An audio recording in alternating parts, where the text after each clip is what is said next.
bathroom that people use when they come to my house. And guess what? There's these huge windows that lead out to the deck.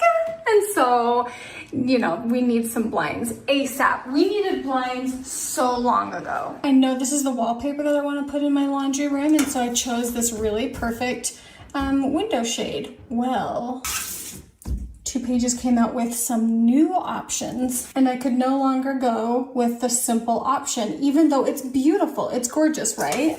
Look at these. Look at these. Look at these. I decided on this floral because it just kind of felt a little vintagey, and that's kind of what I've got going on in here.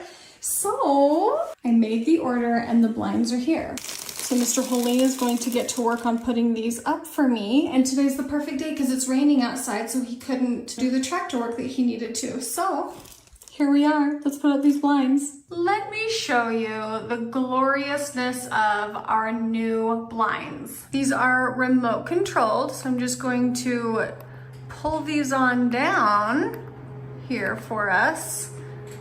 You can watch the magic unfold. Now our guests can use the bathroom without worrying about anyone seeing in. And when we do not have guests, we can have these half up, like kind of half up, half down. So our guests have some privacy and our view is still not blocked. This is what it looks like with them all the way open. So you do see way more of the view, but I like to be able to see a little bit of the blind. So I could leave it a little less, but I think this right here is so perfect. These are the first motorized blinds that I have had, and I wish I would have known about these sooner because this is so nice. Here's a little bit more of a close-up of the print. I am just so thrilled with how they turned out. I do still have a discount code for you. So I will put exactly what I ordered for in here in the description along with the discount code. I will also put what I have in my other windows in case you like those more. Oh, I'm so thrilled.